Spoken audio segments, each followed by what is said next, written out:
13장의 내용은 비유로 말씀하신 것이 대부분이고 그 비유의 내용은 천국의 성장과 그리고 완성, 그리고 하나님의 말씀, 특별히 구원에 관련된 복음에 대해서 순종하느냐 불순종하느냐에 따른 그 마지막을 기록하고 있다 할 수 있습니다. 이미 우리가 지난 시간에 씨 뿌리는 자의 비유와 가라지 비유, 겨자씨 비유, 누룩 비유를 살펴보았고, 오늘은 그 나머지 부분들을 살펴보려고 합니다. 8번은 옛 것과 새 것이라고 되어 있지만 그러나 결론 삼아 이야기하고 있는 비유다 이렇게 보시면 될 것이고, 집중해서 오늘 살피려고 하는 것은 감추인보와 값진진주, 그물의 비유를 살펴보려고 합니다. 이미 여러분 마음속에 있고 또 기억하시리라 믿습니다만 이 비유로 말씀하신 이유를 다시 한번 좀 살펴보려고 합니다. 예수님께서 왜 비유를 사용하셨는가? 첫째는 마음이 열린 사람들에게 진리를 드러내기 위해서다. 그러니까 비유를 통해서 진리의 말씀을 더 분명하게 깨닫고 그리고 확실히 이해하고 그리고 그 말씀에 순종함으로 말미암아 신앙이 자라가게 하시기 위해서 이러한 비유를 사용하셨다는 것이고요. 또 한편으로는 마음이 닫힌 사람들을 심판하기 위해서다.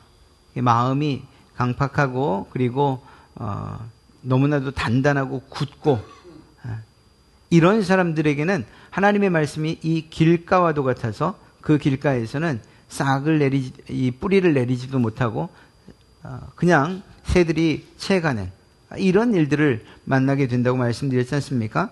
말씀을 들어도 깨닫지 못하는 이러한 일들이 있다는 거죠. 실제로 완고함과 무지함 때문에. 이 당시에는 참 하나님의 말씀을 잘 알 것 같고 그리고 모든 것을 이해했을 것 같은 바로 그 종교 지도자들, 서기관과 바리새인들에게서 오히려 이러한 무지와 완고함을 보게 됩니다.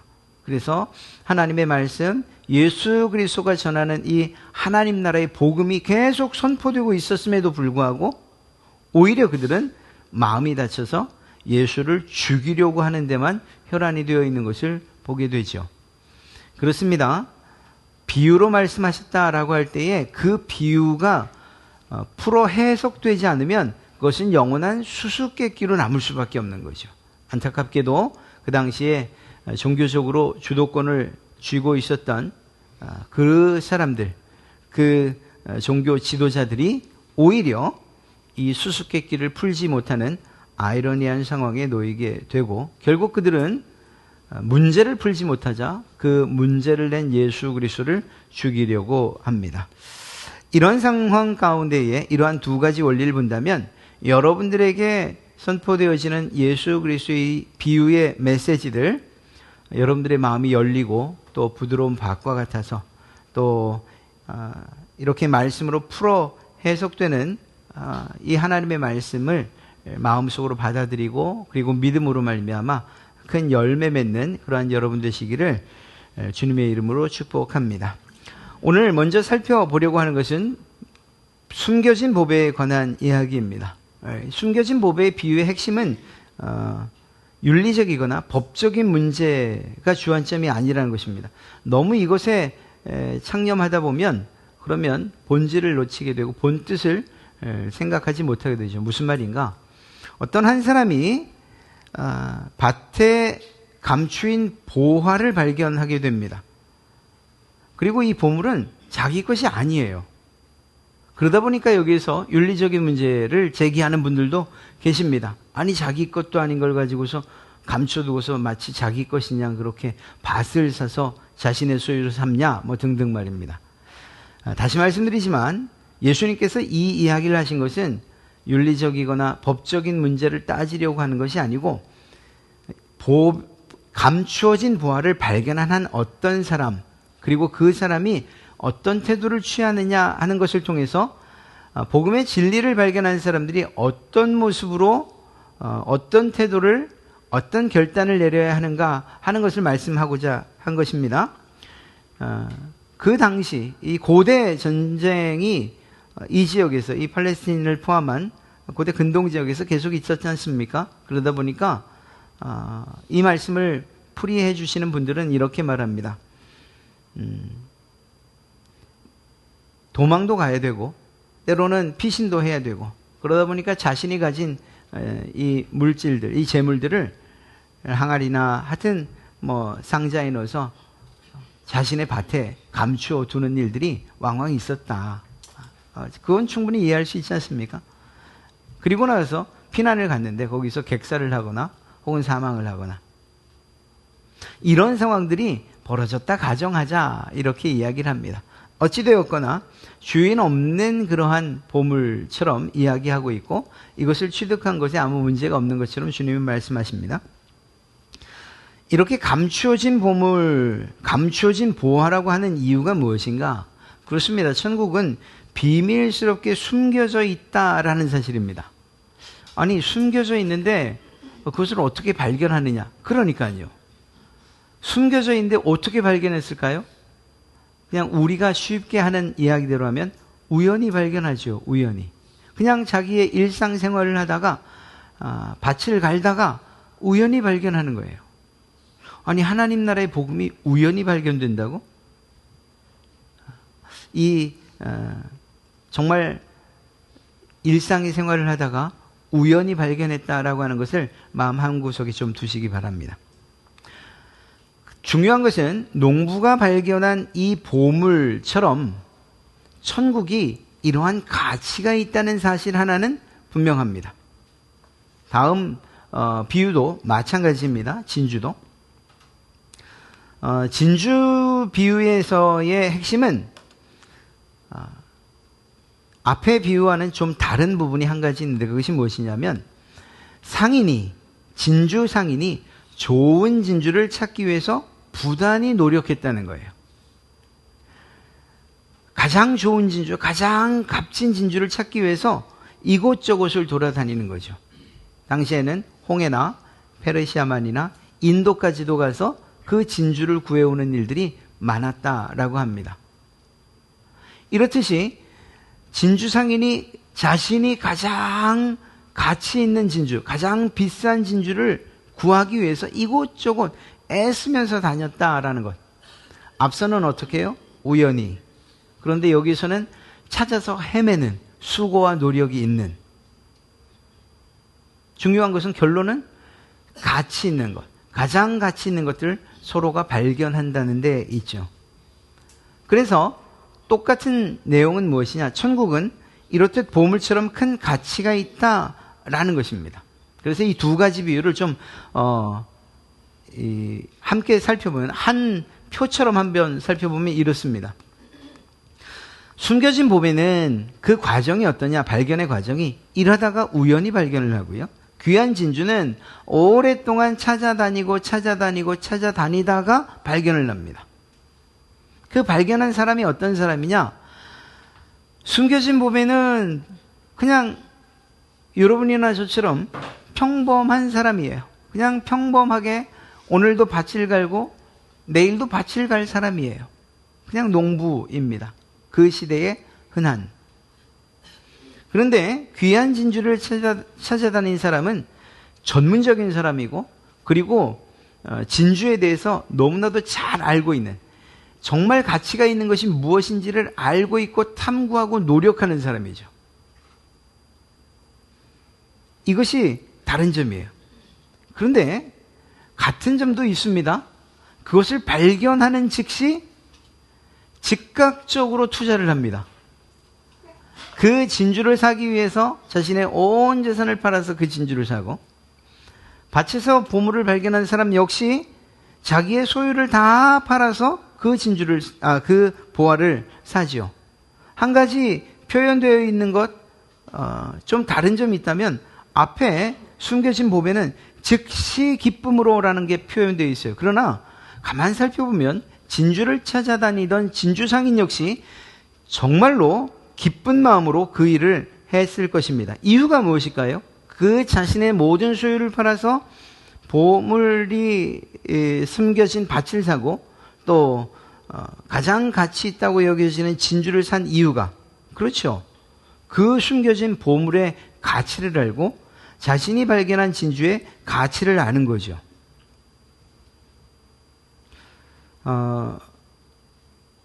이렇듯이 같은 점과 그리고 다른 점들이 있는데 먼저 우리는 좀 다른 점들을 좀 살펴보려고 합니다.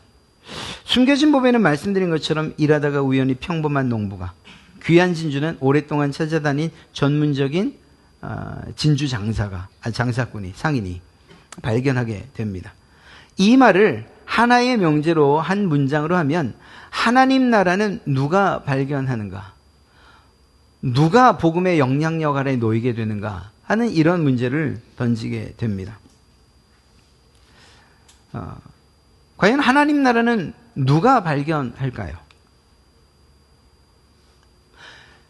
저는 이 자리에 계신 여러분이나 제가 하나님 나라를 발견한 사람들이라고 믿습니다. 그렇기 때문에 지금 다른 어떤 사람들이 가장 가치 있게 여기는 이 시간, 가치 있게 여기는 이 물질을 하나님께 드리면서 이 자리에 있는 것 아니겠습니까? 물론 우리가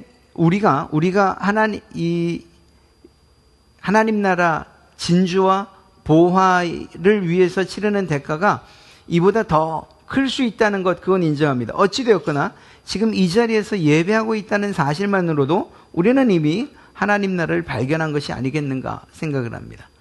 그러나 오늘 말씀에 비추어 보아서 어떤 사람들이 발견하겠는가? 첫째는 영적인 갈망과 하나님을 찾는 자, 구원의 길과 진리를 고민하는 자들, 순서가 바뀌었죠. 귀한 진주가 그런 사람이었죠. 귀한 진주를 찾아 헤매는 것처럼 내세나 혹은 현세에 대한 깊은 철학적인 고민을 가지고 인간은 무엇인가? 존재는 무엇이고 존재의 이유는 무엇이고 목적은 무엇인가? 등등 이러한 깊은 지적인 탐구와 그리고 이성적 사고를 통해서 자신의 구원을 찾아 헤매는 사람들이 있어요. 있어요. 절대자가 과연 누구일까? 이것은 고대 철학의 그 깊은 뿌리부터 이러한 절대자를 향한 계속적인 탐구가 이어져 왔어요. 그러다 보니까 절대자, 우리에게 그렇게 필요한 것 아니다. 살아서 어떻게 사느냐가 중요하고, 또 어떤 사람들 살아서 어떻게 사느냐? 즐겁게 사는 게 좋지. 어떤 사람들은 정말 이 가치 있는 모든 사람들에게 이익과 유익을 끼치는 그러한 삶, 경건의 삶이 옳은 삶이지, 이렇게 판단하기도 합니다. 어떤 사람들은 절대자를 찾아갑니다. 그러나 그 절대자에 대한 해석들은 또 다 달라요. 무엇을 말씀드리는가 하면 구원의 길과 진리를 고민하는 사람들이 있어요. 이 자리에도 어쩌면 이러한 영적인 갈망과 그리고 구원에 대한 그 길과 진리를 탐구하고 찾으려 했던 분이 계실 겁니다. 그렇게 하나님을 찾는 분들이 있어요. 그리고 그들은 마침내 진주를 발견하게 되지요. 그러면 이러한 자신의 노력과 수고, 영적인 갈망, 하나님을 찾는 일들과 구원의 길과 진리를 발견하는 순간 기쁨으로 자신의 모든 소유를 팔아 그 진주를 살 수밖에 없는 거죠. 그분에게 있어서는 발견한 이 진주가, 발견한 구원의 이 도리가 가장 가치 있는 것이 되기 때문입니다. 그의 인생 그 어느 것들보다 말입니다. 성경에는 이러한 사람들을 이야기하고 있어요. 니고데모가 그랬죠. 니고데모가 예수님을 만나고자 했던 것, 그리고 그 대화 가운데서 무엇을 우리는 느낍니까? 이 사람이 메시아에 대한 강력한 갈망과 소망을 가지고 있구나. 나다니엘도 마찬가지였습니다. 고넬료도 하나님에 대한 경외심이 이미 있었고, 그리고 그렇게 로마 군인으로서 이방신에 불과한, 지방신에 불과한 이 하나님을 그토록 찾았다라고 하는 것, 그에게는 이러한 영적인 갈망이 있었다는 것이죠. 에디오피아 내시가 이사야서를 읽고 있었지 않습니까? 그가 본국으로 돌아가는 길에 그렇게 성경을 탐구해야만 했던 이유가 무엇입니까? 53장에서 이야기하고 있는 이 고난받는 사람은 누구인가? 그리고 결국 그것을 빌립이 해석해주고 거기에서 구원의 진리를 깨달아 세례를 받는 일이 일어나잖아요. 모든 사람들이 다 우연인 아니에요. 많은 사람들이 하나님에 대한 그러한 갈망을 가지고 있고 영적인 갈증을 가지고 있다니까요. 그런 상황 가운데서 그런 분들이 하나님을 만나요. 그 구원의 진리 앞에 서게 돼요. 그리고 그 감격을 말로 표현할 수 없어서 오늘 성경대로 하면 자신의 모든 것을 팔아서 그 구원의 진리를 사도 아깝지 않다고 생각합니다. 그런데 다 그러냐? 그건 아니에요. 마치 우리의 뜻이나 예상과 상관없이 하나님의 섭리와 은혜로 발견되는 일도 있다는 거예요. 마치 농부가 일상에 이 곡괭이질을 하다가 뭔가 턱 걸려서 파보니 그것이 보물이었던 것처럼 말입니다. 어쩌면 더 많은 사람들이 이러한 과정 가운데서 구원의 진리를 발견하지 않겠습니까? 예수님의 제자들을 보십시오. 예수님의 제자들은 예수님께로부터 부름을 받았어요. 자신은 그저 그물을 던지는 어부에 불과했습니다. 어제까지, 아니 부르실 때까지만 해도 말입니다. 그런데 사람을 낚는 어부로 예수님께서 부르셔요. 그리고 그분과 동행하며 살다 보니 또 성령의 임재 가운데 이제서 눈을 떠보니 예수 그리스도가 진정한 구원의 길이었던 거죠. 그분이 하셨던 나는 길이요 진리요 생명이라고 하는 말씀이 그제서야 믿어지고 확신에 찬 그러한 고백이 되는 것입니다. 그렇습니다. 예수님의 제자들 우연히 만나요. 사마리아 여인, 네, 우연히 다른 사람들의 눈을 다 피해서 아무도 없을 때에 물 길러 나왔던 그 여인이 예수님을 만나요. 여인에게 있어서는 예수님을 만나는 일이 우연이었어요. 그런데 거기에서 무엇을 깨닫습니까? 참 메시아가 바로 당신이군요. 우리가 어디서 예배하는가 하는 것, 그것보다도 더 중요한 것이 올바르게 예배하는 것이 더 중요하군요. 이러한 사실들을 깨닫고 이 구원의 소식을 자신의 동네에 가서 막 전하지 않습니까? 삭개오도 마찬가지예요. 삭개오가 예수님이 구원자라는 사실을 알아서 내가 그 구원자를 갈망하는 그런 마음으로 나왔습니까? 뽕나무에 그래서 올라갔습니까? 아니요, 어떤 사람인가 한번 보자. 도대체 이렇게 소문이 무성한데 도대체 어떤 사람인가 한번 보자. 이런 마음으로 올라갔다가 예수님께서 그를 만나 주신 거죠. 삭개오는 상상도 못했던 일입니다. 사도 바울도 마찬가지예요. 사도 바울은 예수님을 만나기 전까지는 예수님을 믿는 사람들을 잡아 죽이던 사람이었고 옥에 가두려 하던 사람이었어요. 그런데 그 길을 가다가 다메섹 도상에서 예수님께서 일방적으로 만나 주신 거죠. 그는 그의 일상을 살고 있었을 뿐인데 주님께서 찾아와 주신 거예요. 어쩌면 이러한 영적 갈망, 하나님을 찾는 자, 구원의 길과 진리를 고민하는 자가 아니어도 하나님께서 우리에게 찾아와 주신 경우가 더 많을지도 몰라요. 그런 점에서 볼 때 하나님 나라를 발견하는 과정은 이 모든 것은 하나님의 뜻 안에 있다는 사실을 우리는 알 수 있습니다. 어느 것 하나가 더 경중이 있다고도 말할 수 없어요. 너는 그렇게 쉽게 얻었지만 나는 영적인 갈망, 그리고 구원의 길을 탐구하고 노력하고 그 상황 가운데 좌절하고 낙심하고 그러다가 그 구원의 길을 발견했어. 네가 발견한 그 구원의 진리는 좀 값이 없는 것 같아. 이렇게 말할 수 없다는 거예요. 또 한편에서 그 답이 정해져 있는데 그걸 뭘 그렇게 사색하고 고민하고 그렇게 힘들게 하나님을 찾아가냐? 하나님 눈앞에 안 보여? 이렇게 말할 수도 없다는 거예요. 다만 과정이 다르죠. 중요한 것은 어떤 상황 가운데에 어떤 태도 가운데 있느냐 하는 것이 중요한 것이 아니라 하나님께서 발견하게 하시는 그 하나님의 예정과 그리고 하나님의 섭리, 이 사실을 믿는 것이 중요한 것입니다. 고린도전서 1장 26절부터 31절에는 이렇게 이야기하고 있습니다. 형제들아, 너희를 부르심을 보라. 육체를 따라 지혜로운 자가 많지 않고 능한 자가 많지 않고 문벌 좋은 자가 많지 않다. 그러니까 고린도 교회 성도들, 너희들 스스로 한번 살펴봐라. 야, 지혜로운 사람 있냐? 문벌 좋은 사람? 능력 있는 사람? 없지. 이 얘기예요. 그런데 하나님께서는 세상에 미련한 것, 택해서 지혜 있는 자들 부끄럽게, 세상에 약한 것을 택해서 강한 것을 부끄럽게, 천한 것을 그리고 멸시받는 것을, 없는 것을 택해서 있는 것들을 폐하려 하신다.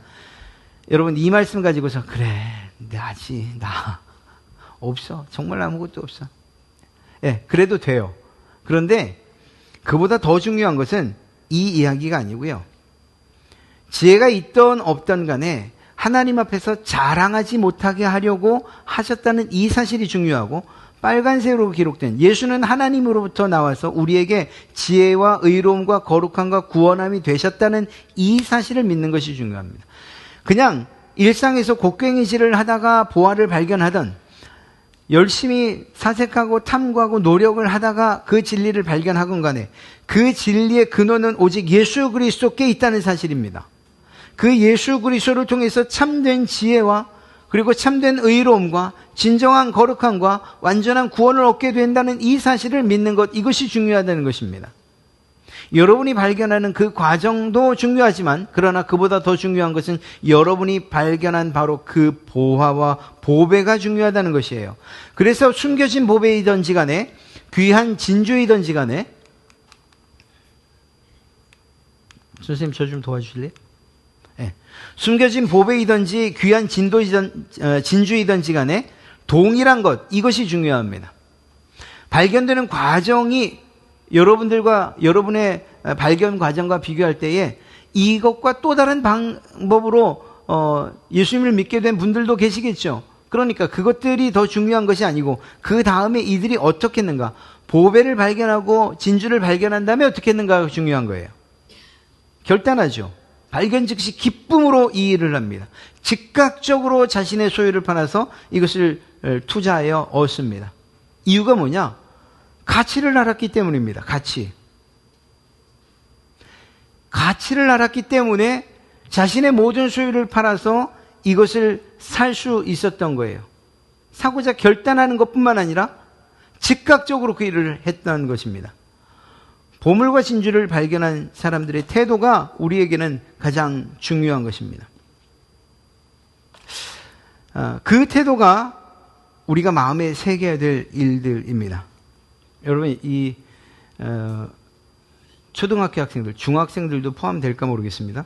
포켓몬 카드 혹시 좋아하는 아이들 있으세요? 지나갔나?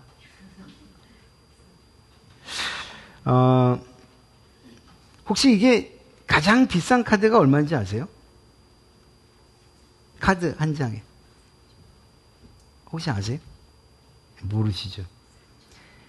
4억 2,600만 원이요. 미친 거 아니야? 무슨 포켓몬 카드를 4억 2천만 원. 예, 세계 40장밖에 뿌려지지 않은 카드. 포켓몬 일러스트레이터라고 하는 카드입니다. 이 포켓몬 카드에도요, 단계가 많아요. 커먼 카드. 이건 똥카드라 그래요. 똥카드.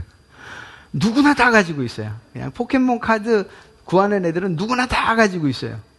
그러다가 레어템, 레어. 이 정도만 해도 꽤 괜찮다. 트리플 레어. 레어가 3개인 거죠. 아트 레어, 슈퍼 레어. 단계가 점점 올라갑니다. 그러다 캐릭터 레어. 제일 궁극의 카드는 샤이니 슈퍼 레어.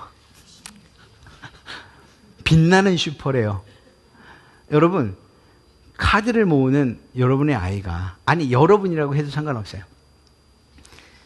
우연히 아니면 여러분이 찾아 헤매다가 샤이니 슈퍼 레어 카드를 하나 발견했어요. 그러면 똥카드라고 하는 커먼 카드 여러분에게 2,000장인데 팔겠습니까? 안 팔겠습니까? 무르나 많아요. 무르나 많아.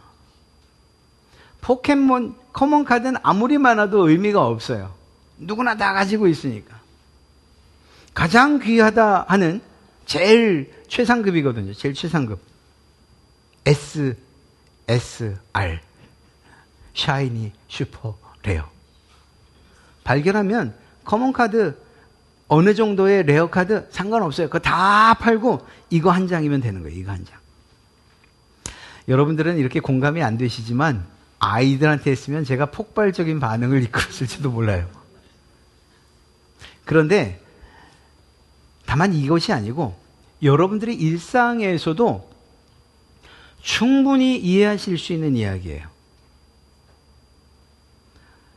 혹시 뭐 이렇게 집을 구해 보신 적 있으세요? 여러 곳가다 어느 한 곳이 눈에 딱 들어오면 나머지는 눈에 안 들어와요. 모든 것이 그래요.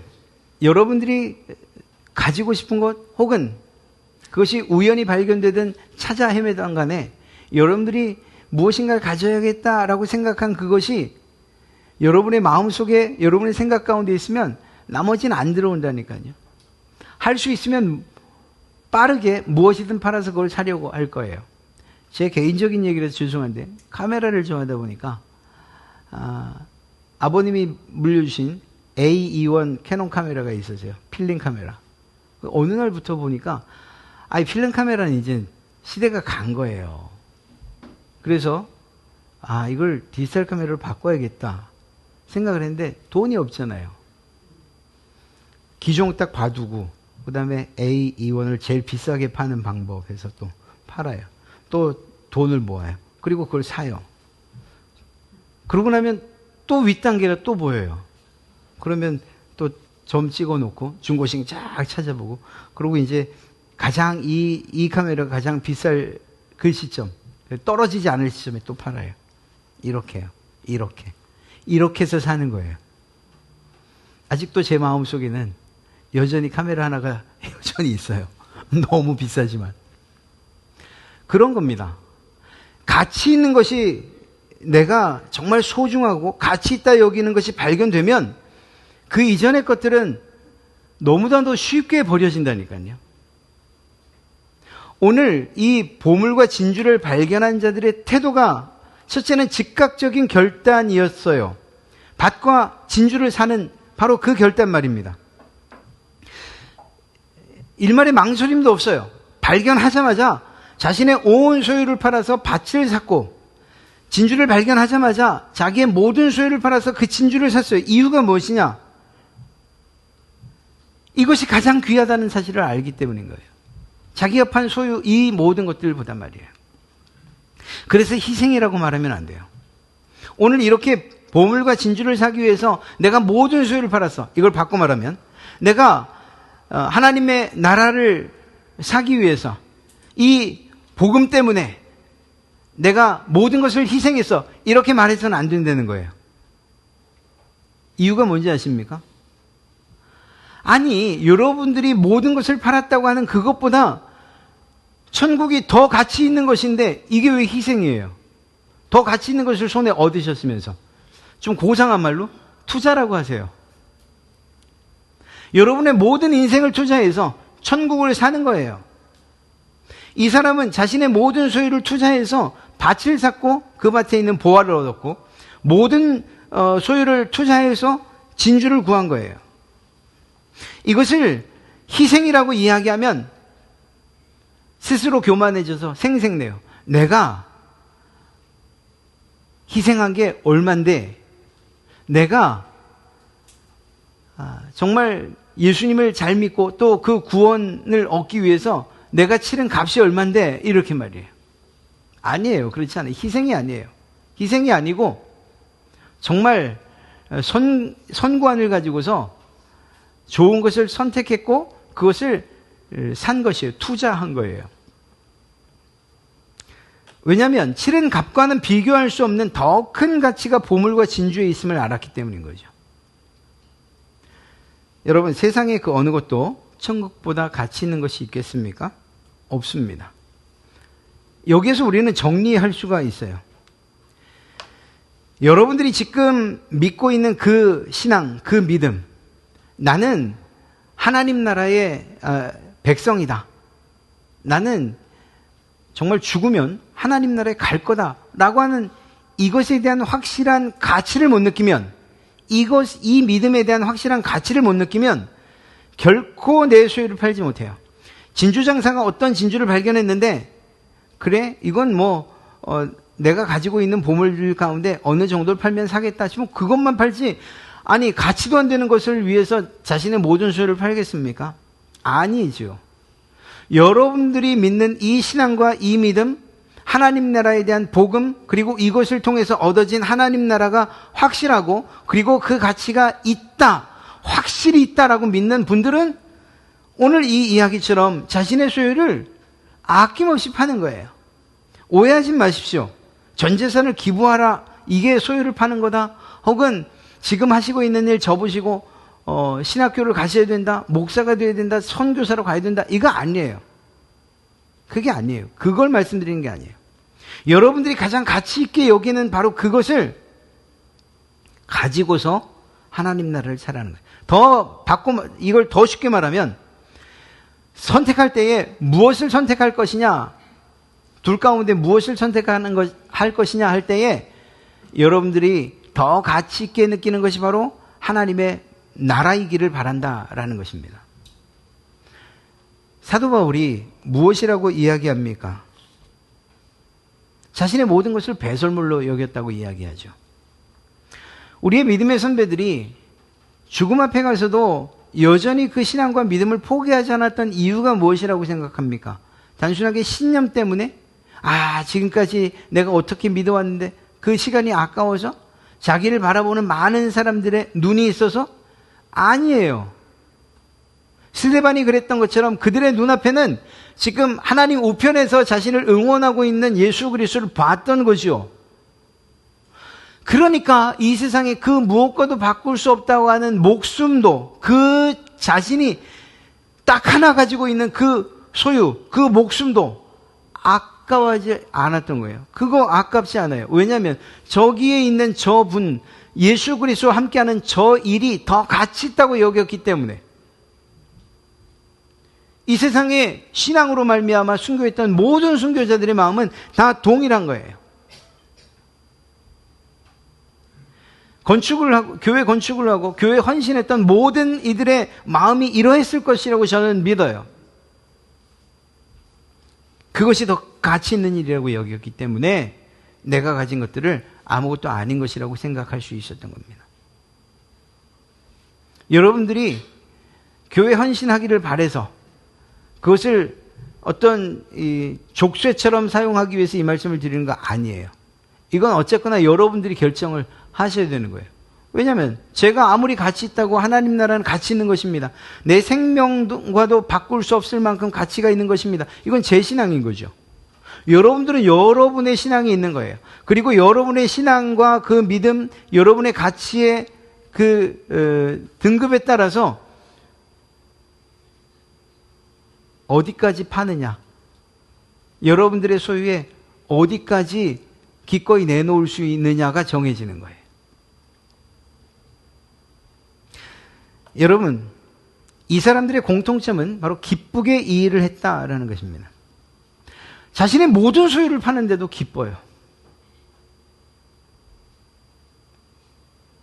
더 확실하고 그리고 완전한 가치를 발견했기 때문인 것이죠. 우리가 신앙생활을 기쁘게 할 수 있는 이유가 있다면, 방법이 있다면 바로 이것입니다. 하나님의 일이, 하나님의 나라가, 복음을 전함이, 하나님의 말씀을 듣고 예배함이 내가 가지고 있는 그 어떤 것들보다, 시간보다, 물질보다, 건강보다 더 가치 있다고 여겨지면 기쁘게 할 수 있는 거예요. 내가 가지고 있는 것이 좀 더 가치가 있다고 여기면 해도 기쁘게는 못해요. 억지로 소코틀에 끼어 나오듯이, 끌려 나오듯이 그렇게 헌신하고 눈치 보면서 헌신할 수는 있어도 기쁘게는 못해요. 아까우니까. 내 시간도 아깝고 내 건강, 정력도 아깝고 돈도 아깝고, 그러니까 말이에요. 여러분들이 무엇에 더 큰 가치를 두느냐, 무엇을 정말 가장 가치 있는 것으로 여기느냐, 이것에 따라서 우리의 신앙의 레벨들, 그리고 그 깊이와 단계들은 달라질 수밖에 없는 것입니다. 사도 바울이 로마 시민권도, 신분도, 그리고 배운 학문도, 유대인이라는 이 모든 것도 다 배설물로 내려놨다고 했지만, 그럼에도 불구하고 이 모든 것들을 사용해서 주의 복음을 전했죠. 그러니까 그것을 내려놓은 것이 아니지 않습니까? 아니죠. 여전히 그는 예수 그리스도의 복음을 더 가치 있는 일로 여겼어요. 여전히 배설물로 여기고 있었고 그 복음을 전하는 수단과 도구로만 사용했을 뿐이에요. 이것 아니어도 이것 내려놓고 복음을 전하라고 했다면 그는 그랬을 거예요. 그렇기 때문에 로마에 가서 그는 순교할 수 있었던 것이죠. 마지막 이야기입니다. 그물 비유인데요. 이것은 앞서 살펴봤던 내용과 같습니다. 그물에 걸린 고기 중에서 좋은 것과 못된 것을 구분한다고. 못된 것이라는 게 마음에 딱 걸리지 않으세요? 좋은 것과 나쁜 것 이러면 마음이 좀 편할 텐데 좋은 것과 못된 것. 자, 마지막 날에 의인과 악인을 반드시 구별하신다, 심판하신다는 이러한 분명한 뜻입니다. 우리가 가치 있게 여긴 것이 정말 하나님 앞에 가서 밝히 드러나게 될 것이라는 거예요. 어떤 것이 더 가치 있는 것인지. 동화 가운데 그런 동화 있잖아요. 어느 동굴에 들어가서 정말 금은 보화를 발견해서 그것을 그냥 잔뜩 짊어지고 나서 밖에 나오니까 돌멩이였더라. 얼마나 허무하겠습니까? 이 허무한 동화의 이야기가 우리의 이야기가 될 수 있다니까요. 이 세상에서 여러분들이 무엇을 가치 있게 여기고 가장 소중한 것으로 여기시는지 모르겠습니다만 그것들이 하나님 앞에 섰을 때에 똥카드가 되지 않기를 주님의 이름으로 축복합니다. 마지막 날에 정말로 귀한 것과 그렇지 않은 것들이 반드시 판단될 날이 있다는 것을 이야기하는 거예요. 오늘 말씀을 정리를 해보겠습니다. 하나님의 나라를 발견한 사람들, 세상에 그 어떤 것도 하나님 나라의 것보다 가치 있는 것이 없다는 사실을 인정해야 돼요. 하나님 나라가 가장 가치 있습니다. 내가 사나 죽으나 내 삶이 힘들거나 어렵거나 즐겁거나 행복하거나 이 세상에 있는 그 어떤 것들도 하나님 나라보다 가치 있는 것은 없습니다라는 사실을 인정해야 된다는 것입니다. 이 사실을 인정하지 않고서는 결단이 있을 수 없어요. 다시 말씀드리잖아요. 밭을 파서 발견한 보화가 내가 가지고 있는 소유보다 가치가 없어요. 안 사죠. 진주가 내가 가지고 있는 소유를 다 팔 만큼의 가치가 없어요. 안 사죠. 그러니까 그 가치를 느끼는 사람만이 결단을 하게 되어 있는 것입니다. 신앙에 있어서도 마찬가지죠. 하나님 나라가, 복음이, 예수 그리스도가, 하나님이 이 세상에 그 어떤 것들보다 가치가 있다고 느낄 때 비로소 믿음의 결단을 하게 되는 것입니다. 여러분들에게 결단하십시오. 마음을 다 잡으십시오. 네? 이것이 진리면 아무리 외쳐도 여러분들 스스로 이것이 가장 귀하고 가치 있는 것이라고 결정하지 않으시면 여러분은 결단할 수 없어요. 사도 바울의 이야기를 다시 한번 살펴보겠습니다. 빌립보서 3장 8절부터 9절. 모든 것을 해로 여김은 내 주 그리스도 예수를 아는 지식이 가장 고상함을 인함이라. 여러분, 사도 바울이 활동할 때에 로마, 그리스, 헬라 이 문화들이 그리고 사상들이, 철학들이 얼마나 왕성했습니까? 플라톤의 생각들과 아리스토텔레스를 이어서 걸출한 철학자들이 이것이 진리요, 이것이 선이요 이렇게 이야기하는 그런 상황. 그리고 로마에 가서 아테네에서 그것들을 이야기할 때에 많은 사람들이 세상의 지식과 학문 그리고 철학과 사상을 이야기하는 그때에 사도 바울이 말하는 것이 무엇입니까?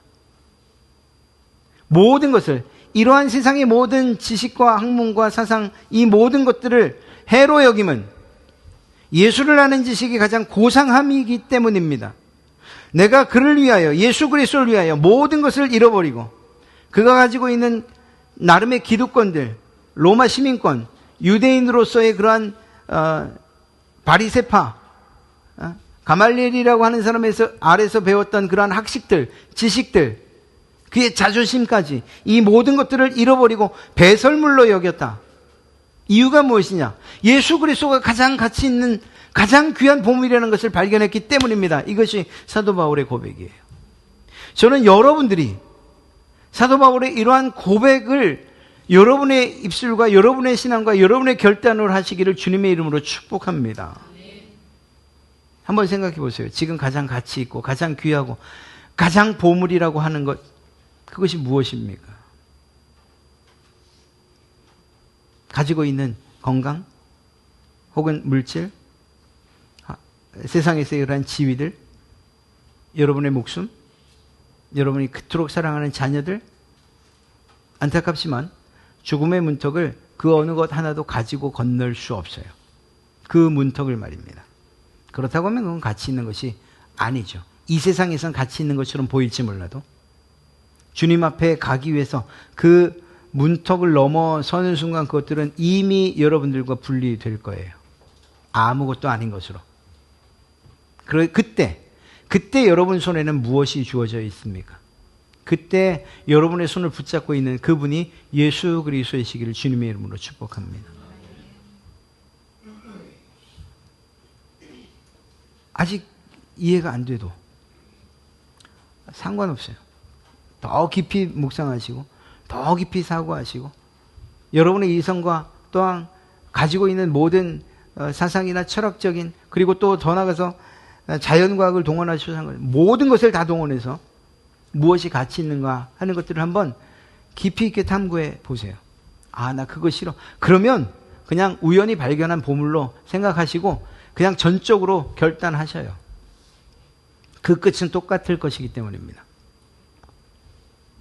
믿음의 결단은 하나님 나라가 가치 있다는 것을 인정할 때 비로소 할 수 있는 것이고, 그리고 그 결단은 즉각적으로 여러분의 삶의 변화와 태도로 나타나야 됩니다. 온 재산을 팔아서 사는 것처럼 말입니다. 오늘 사도 바울의 이러한 고백이 여러분들의 고백 되시길 다시 한번 축복하며, 마지막 날에는 결국 이러한 여러분들의 선택으로 말미암아 심판이 있을 것이라는 사실 역시 기억하시길 바랍니다.